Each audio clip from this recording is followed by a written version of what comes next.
Friends, news channel देखे आप सभी दर्शकों का बहुत बहुत स्वागत है। मैं हूं रमनदीप कौर। इस वक्त की बड़ी खबर आ रही है प्रयागराज से। क्या है पूरा मामला, देखने के लिए बने रहिए हमारे साथ। धर्मांतरण मामले के बाद अब शुआर्ट्स के कुलपति आरबी लाल पर शुआर्ट्स सोसाइटी मेंबर के सदस्य आइजैक फ्रैंक ने गंभीर आरोप लगाया है। उनका कहना है कि उन्होंने स्पीड पोस्ट पत्र लिखकर जहां आरबी लाल से सवाल किया था कि आपने सोसाइटी का नाम क्यों बदला है, और उन पर कई फर्जीवाड़े का भी आइजैक फ्रैंक ने आरोप लगाया है। उनका कहना था कि उनको अभी तक कोई जवाब आरबी लाल से नहीं मिला और वो नाम बदल कर कई सोसाइटी चला रहे हैं और घपला कर रहे हैं। ऐसे में उनका क्या कुछ कहना है, आइए सुनाते हैं। 2016 में भी आरबी लाल को स्वयं स्पीड पोस्ट लिखा है, वो प्रमाण मेरे पास है कि आपने सोसाइटी का नाम बदल दिए, आप किस हैसियत से बदल सकते हैं। जो सोसाइटीज़ 1860 में रजिस्टर हुई, आप तो पैदा भी नहीं हुए तो उस समय आप सोसाइटी का नाम बदल देते हैं क्योंकि आपने ढेर सारे फ्रॉड किए हैं। क्यों बदलते हैं आप? और फर्जी सोसाइटी चला रहे हैं आप। इसका कोई जवाब आरबी लाल ने मुझे नहीं दिया, न कमिश्नर ने दिया, न डीएम ने दिया उस समय 2017 में। मेरे पास प्रमाण मौजूद हैं।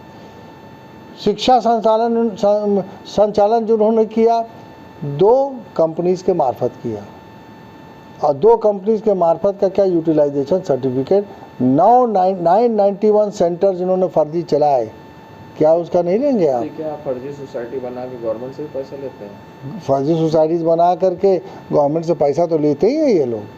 और इसमें रजिस्ट्रार महोदय को मैंने 43 पेज का डॉक्यूमेंट दिया है, आरोप लगाते हुए कि आप इनके साथ मिल करके। सोसाइटी में क्या इनके परिवार के ही लोग हैं? इनके परिवार के सब क्या, पूरी सोसाइटी मैंने बताया कि 2020 मैच खेलते हैं, कोर्ट को भी फ्रॉड करते हैं। 98 में फ्रॉड किया, 2 सोसाइटी मेंबर जैसे 2020 मैच होता है, घोटाला कर चुका है। ये अरबों रुपए घोटाला, ये मेरा दावा है, मेरे पास प्रमाण है। बीते दिनों घूरपुर में हुई अमन हत्याकांड का पुलिस ने खुलासा किया है, साथ ही हत्या के पीछे मामूली विवाद कारण बताया है। बीते दिनों अमन और नीतीश में विवाद हुआ था, जिसके कारण नीतीश ने अपने भाई शुभम व पुरुषोत्तम के संग मिलकर अपने ही घर के अंदर अमन की हत्या कर दी। की हत्या में नीतीश की भाभी व मां का भी हाथ था, वे घर के बाहर पहरेदारी कर रही थी। वहीं पुलिस ने 4 लोग को गिरफ्तार किया और जल्द ही नीतीश की गिरफ्तारी का दावा किया है। देखिए, दिनांक 19/1/23 को एक डेड बॉडी मिली थी, जिसकी पहचान अमन नाम के व्यक्ति से हुई थी, और उसी में हमारी पुलिस टीम लगी थी, और जो घूरपुर थाना टीम के द्वारा इस घटना का सफल अनावरण किया गया है। इसमें पुलिस के द्वारा 4 अभियुक्तों को गिरफ्तार किया गया है, जिसमें एक का नाम पुरुषोत्तम केशरवानी, दूसरा शुभम, और तीसरा इसमें एक महिला है जिसमें शिवकली नाम है, जो इन दोनों की मदर है, और एक ममता जो कि पुरुषोत्तम की वाइफ है, उसको भी पुलिस के द्वारा गिरफ्तार किया गया है। इसमें एक अभियुक्त जो नीतीश है वो अभी फरार है, और उसकी भी पुलिस जल्द ही गिरफ्तारी सुनिश्चित करेगी। जो मर्डर का इनका कारण है वो ये इनके द्वारा ये बताया गया कि पहले जो मृतक है अमन, इसकी नीतीश के साथ झगड़ा हुआ था, और उसी झगड़े का बदला लेने के लिए इनके द्वारा ये घटना कारित की गई। जो मारने में इन्वॉल्व थे उसमें पुरुषोत्तम था और नीतीश था और शुभम, इन तीनों के द्वारा इसकी हत्या की गई। जिस वेपन जो यूज़ हुआ था हत्या में, जो चापड़ यूज़ हुआ था, वो भी पुलिस के द्वारा इसमें बरामद कर लिया गया है। और उसके बाद मारने के बाद जो एविडेंस मिटाने में इसकी मदर और वाइफ, इन दोनों ने हेल्प की थी। उसके बाद इस बॉडी को ले जाके इन्होंने बाइक पे डिस्पोज ऑफ, वहाँ पे जहाँ पे दोना मंदिर के पास, वहाँ पे इसको डिस्पोज ऑफ किया गया था। इसमें जो शुभम है उसका आपराधिक इतिहास है, पहले उस पर गैंगस्टर की भी कार्रवाई पुलिस के द्वारा की गई है, चोरी के भी मुकदमे हैं। बाकी जो अन्य जो गिरफ्तार हुए हैं उसमें किसी का भी आपराधिक इतिहास संज्ञान में नहीं आया। भूख चेहरे पर लिए चांद से प्यारे बच्चे बेचते फिरते हैं सड़कों पर गुब्बारे बच्चे। जी हाँ, पेट भरने के लिए सिविल लाइंस जैसे पॉश इलाके में कई बच्चे खिलौने व गुब्बारे बेचने को मजबूर हैं। इससे बड़ी विडंबना क्या होगी कि एक बालक अपने बराबर दूसरे बालक को गुब्बारे बेच रहा है। गरीबी व तंगहाली से जाल में फंसा बचपन अपनी सास के लिए गुब्बारों में हवा भर बेच रहा है। प्रयागराज में हाथ में गुब्बारे लिए लोगों के पीछे भागता बच्चा। जिस उम्र में बच्चे दुनियादारी से बेफिक्र होकर खेलकूद और पढ़ाई में व्यस्त रहते हैं, उस उम्र में इस बच्चे को घर परिवार के लिए आटे दाल की फिक्र और खुद के पेट की चिंता है। एक छोटा और नन्हा सा हाथ में गुब्बारा लिए दूसरे छोटे बच्चे को गुब्बारा बेच रहा है। पल भर के लिए वे उन माता पिता को ललचाई नज़र से ज़रूर देखता है कि वे हमारा गुब्बारा अपने बच्चों को खरीद कर दे दें। में दम तोड़ता बचपन, सरकार के दावे कागजों में दिखे सीमित। संगम नगरी प्रयागराज में जहां गणतंत्र दिवस को लेकर तैयारी शुरू हो गई, जिसमें नगर निगम के द्वारा गोल चौराहों पर राष्ट्रीय ध्वज तिरंगा लगवाया जा रहा है, लेकिन वहीं दूसरी तरफ अपने राष्ट्रीय ध्वज का अपमान करते दिखाई दे रहे हैं नगर निगम के जेई साहब। ये झंडा प्रयागराज के सुभाष चौराहे पर लगा हुआ है, जिसको आप देख सकते हैं। इन झंडों में कई ऐसे झंडे जो पूरी तरह से आगे से फटे हुए हैं। हमारा राष्ट्रीय ध्वज हमारी आन बान शान का प्रतीक है और उसका सम्मान करना हम समस्त भारतवासियों का कर्तव्य है, लेकिन शायद नगर निगम के जेई एस.के. मिश्रा साहब को अपने कर्तव्यों का पालन करना याद नहीं रह गया, इसलिए उन्होंने ट्रक में फटे हुए झंडे लदवा दिए और कर्मचारियों को बोल दिया कि हर गोल चौराहे पर झंडा लगा दो। अब साहब ऐसा क्यों कर रहे हैं ये तो साहब ही जाने, लेकिन राष्ट्रीय ध्वज का अपमान चिंतनीय एवं निंदनीय है। अब साहब से ये कौन पूछेगा कि आखिर ऐसा उन्होंने क्यों करवाया। फिलहाल कर्मचारी झंडे को सुभाष चौराहे पर लगा चुके हैं, जिनमें कई झंडे फटे हुए हैं और गणतंत्र दिवस से पहले अब सुभाष चौराहे पर राष्ट्रीय तिरंगे का अपमान होता दिखाई दिया और चौराहे पर फटे हुए तिरंगे लहराते हुए दिखाई दिए। ऐसे में क्या कुछ कहना था झंडे लगाने वाले मजदूर का, आइए सुनाते हैं आपको। ये भैया तो एस.के. मिश्रा भेजे हैं, जेई नगर निगम के हैं, उन्हीं के जरिए से हम लोग आए हैं ये झंडा लगाने के लिए। 26 जनवरी को लेके लगा रहे हैं। अब ये भैया तो हम नहीं बता सकते आपको, ये हमारे अधिकारी जो बोल रहे हैं वही कर रहे हैं बस। कहाँ लगा रहे हैं? ये जहाँ जहाँ गोल चौराहा है वहाँ हम लोग लगाएंगे। अच्छा ये बताइए, झंडे लगाए गए हैं, इसमें काफ़ी झंडे फटे हुए हैं। फटे तो अभी जो अधिकारी दिए हैं उसी के जरिए से लगा रहे हैं। तो आप लोग ये फटे झंडे मिले होंगे। अब इसको हमको क्या नाम है आपका? क्या नाम बताइए। क्या नाम है? मोनू।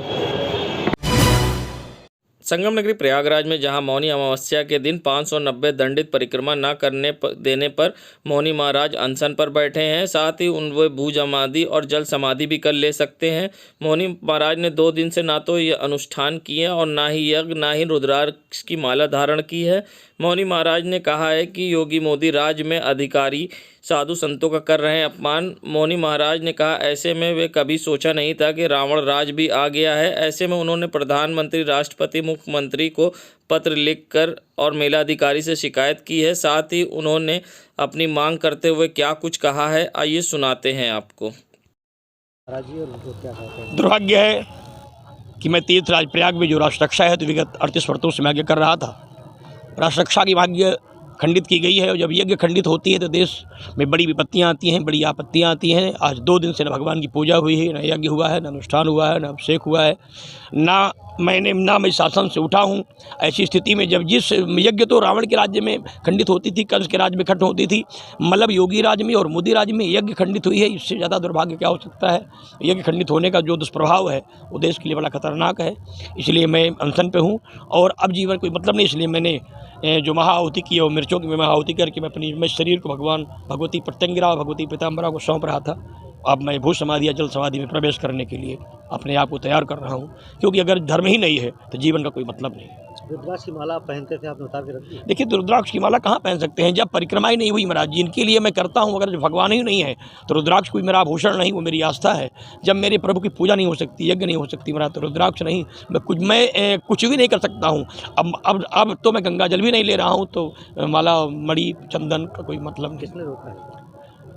2 दिन से मसीहो खाक चौक ने रोका है कि आप मिर्जा मैंने जो किया है इसलिए कि जीवन को छोड़ने के पहले पीताम्बरा और प्रत्यंगिरा का आह्वान किया जाता है, उन्हें ये सौंपा जाता है कि भाई शरीर का कोई मतलब नहीं, क्योंकि जब धर्म सुरक्षित नहीं है हमें इस देश में रहने का कोई मतलब नहीं है।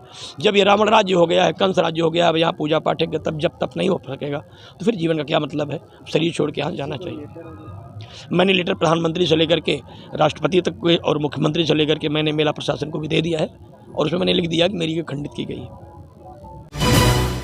नगरी प्रयागराज में जहां माघ मेला क्षेत्र में मंडलीय कार्यालय खादी उद्योग आयोग वाराणसी के द्वारा एक राज्य स्तरीय खादी प्रदर्शनी का आयोजन माघ मेला क्षेत्र परिसर में किया गया, जिसका उद्घाटन आयोग के मुख्य कार्यकारी अधिकारी विनीत कुमार द्वारा किया गया और साथ ही उन्होंने मीडिया से बात करते हुए बताया कि यहाँ पर देश के कोने कोने से लोग आए हैं और खादी का अब एक नया स्वरूप देखने के लिए मिलेगा। जिस तरह से आज की युवा जनरेशन है उसको खादी अट्रैक्ट करने के लिए अब नई मदर टेक्नोलॉजी से उनके लिए अलग कपड़े तैयार कर रहा है, जिससे युवाओं में भी खादी का क्रेज़ बढ़ेगा।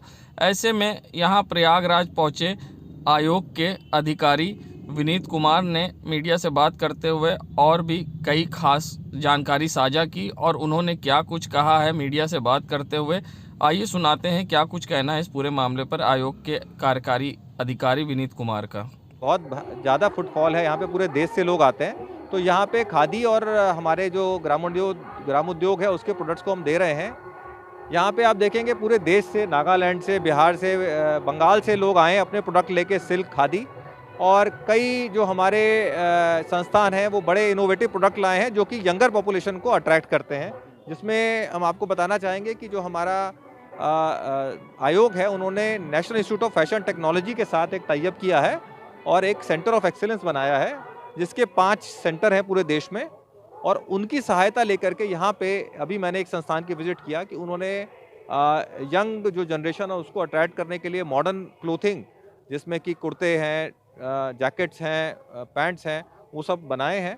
तो एक हमारे भी ये कोशिश है कि जो यंगर जनरेशन है उसको by giving them better design और जो आजकल ट्रेंडी डिज़ाइन देके उनको भी खादी की तरफ अट्रैक्ट करें।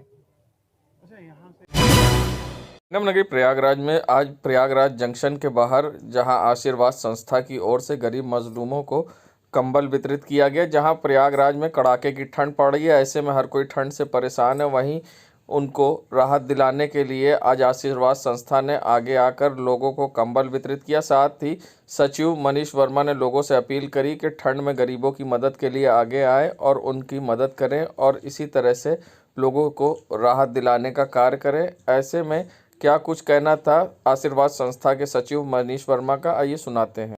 उन्होंने क्या किया है? हमारी आशीर्वाद संस्था है जो हमेशा गरीब असहाय मजदूर जो मजबूर लोग हैं, जो गरीब लोग हैं, उनकी मदद के लिए हमेशा तत्पर रहती है।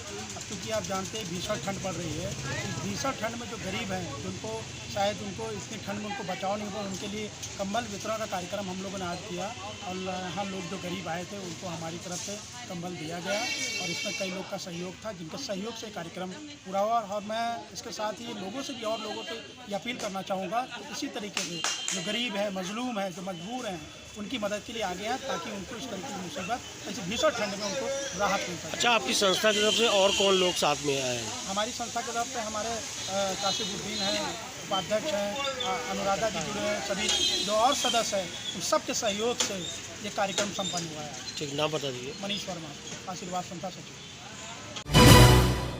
क्या होता है कोलन कैंसर, किस तरह से कई शरीर के अंगों को कोलन कैंसर कर देता है डैमेज, स्वास्थ्य पर बड़ा असर पड़ा है, अनहेल्दी खाने की वजह से कैंसर जैसी घातक बीमारियों ने तेज़ी से पैर पसारा है। कोलन कैंसर के पिछले कुछ समय से तेज़ी से मामले बढ़ रहे हैं। सामान्य तौर पर कैंसर का ये प्रकार हमारी लाइफस्टाइल से जुड़ा है। कोलन कैंसर को पेट का कैंसर या फिर आंतों का कैंसर भी कहा जाता है। कोलन कैंसर से किस तरह से समस्या होती है, क्या कुछ कहना है इस पर डॉक्टर फिरोज़ का, आइए सुनाते हैं।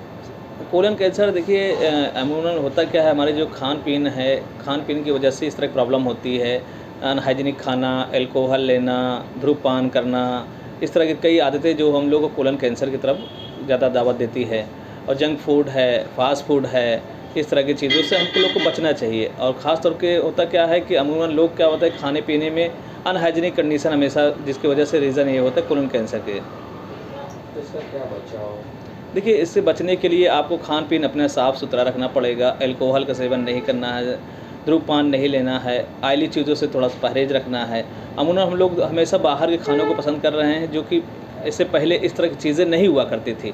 अब लोग बाहर के खानों पे डिपेंड हो जा रहे हैं, जिसकी वजह से बीमारियों को तेज़ी से बढ़ते हुए देखा जा रहा है। ये कोलन कैंसर में प्रतिवर्ष 18 लाख व्यक्तियों में होता है और इससे काफ़ी मौतें देखने को मिल रही हैं, जो लगातार बढ़ती ही जा रही हैं। इसमें कोलेस्ट्रॉल वगैरह की चीज़ों को कम से कम लेना है, अल्कोहल का सेवन कम करना है, ऑयली चीज़ों को, कम करना है, साफ़ सुथरा खाना खाने की कोशिश करें, घर का पका हुआ खाना ज़्यादा कोशिश करना चाहिए। और सबसे बड़ी चीज़ होती है नींद, जो कि नींद का एक टाइम होता है, उस टाइम से सोना चाहिए, उस टाइम से उठना चाहिए। और लोगों में ये सब चीज़ों की आदतें बदलती जा रही है, जिसकी वजह से कैंसर के तादाद बढ़ती जा रही है इस वक्त। संगम नगरी प्रयागराज में जहां अंजुमन गुंचाए अब्बासिया द्वारा पैगाम इस्लाम की इकलौती बेटी खातून जन्नत हज़रत फ़ातिमतुज़ ज़हरा के यौम विलादत के सिलसिले की महफ़िल-ए-शोहरा नूर जो 70 बरस पहले बुज़ुर्ग ख़तीब व मर्शिया ख़ान ज़ाहिर हुसैन द्वारा कायम की गई थी, वे अब्बा बख्शी बाज़ार स्थित मस्जिद काजी साहब में सजाई गई। मौलाना हसन रज़ा ज़ैदी इमाम जुमा चक जामा मस्जिद की सदारत में अनीस जयासी के संचालन में देर रात तक गुलजार रही। रंगीन झालरों और कुमकुमे की सजावट के साथ आकर्षक डायस से मुकामी व गैर मुकामी शायरों ने एक बढ़कर एक मिद्दहत के अशार सुनाकर वाहवाही बटोरी। ज़ाकिर अहले बैत रज़ा अब्बास ज़ैदी ने पाकीज़ा किरदार की सरकारे दो आलम की बेटी फ़ातिमा ज़हरा की फजीलतों का तस्करा किया।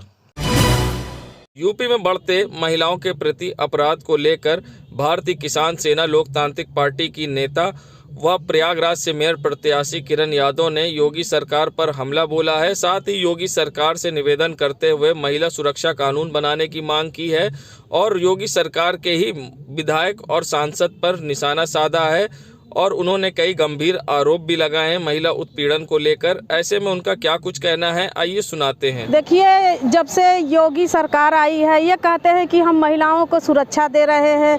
हमारे यहाँ जितना हम जान रहे हैं, पेपर, मीडिया, अखबार, सब टीवी चैनल लेके रोज़ देखिए, सुबह देखिए तो बेटियां जो है किसी को रेप करके मार दिया जा रहा है, उसके बाप को मार दिया जा रहा है, भाई को मार दिया जा रहा है। जब उनके पदाधिकारी ही कर रहे हैं तो हम अपनी फरियाद किससे लेके जाएंगे? अगर हमको कोई चीज़ की ज़रूरत हुआ या हमारे साथ छेड़खानी हुई तो हम तो फरियाद लेके मुख्यमंत्री से कहेंगे, थाना जाएंगे, कोर्ट जाएंगे। यहाँ से नहीं होगा तो आखिरी ऑप्शन वही बचेगा ना।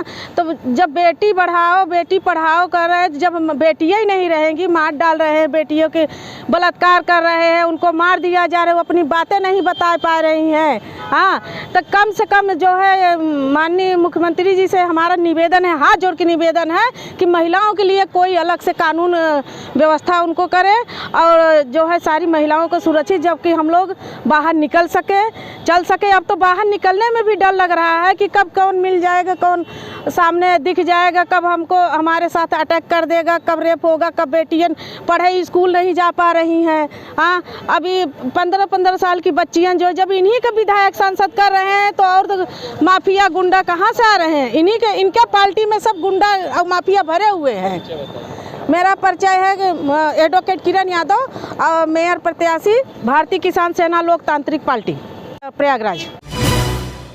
संगम नगरी प्रयागराज, ये नज़ारा है प्रयागराज रेलवे जंक्शन का, जहां लोगों का हुजूम है और आप देख सकते हैं यहां पर किस तरह से लोग भीड़ लगाए खड़े हैं, मगर मानो इनको कोरोना का खौफ ना हो। और सबसे बड़ी बात, रेलवे जंक्शन पर कोरोना गाइडलाइन का पालन होते नहीं दिखाई दिया, जहां सीएम योगी ने सख्त निर्देश दिए थे कि सार्वजनिक स्थान पर मास्क लगाना है, जहां कोरोना के नए वेरिएंट की दस्तक हुई थी BF.7 की, जिसके बाद यहां पर अब लोगों को चेहरे पर मास्क दूर दूर तक नहीं दिखाई दिया। ऐसे में प्रयागराज कोरोना की चपेट में हो सकता है, जहां लोग मौनी अमावस्या पर प्रयागराज आए थे और अपने गंतव्य वापस जाने के लिए लोगों की प्रयागराज जंक्शन पर भीड़ दिखाई दी, मगर दूर दूर तक लोगों के चेहरे पे मास्क नहीं दिखाई दिया। ऐसे में प्रयागराज फिर कोरोना की चपेट में हो सकता है। अब देखना है रेल प्रशासन किस तरह से यहाँ पर कोविड गाइडलाइन का पालन कराता है या इसी तरह से कोविड गाइडलाइन का होता रहेगा उल्लंघन। देश दुनिया की खबरों के लिए world media times news channel को सब्सक्राइब करें।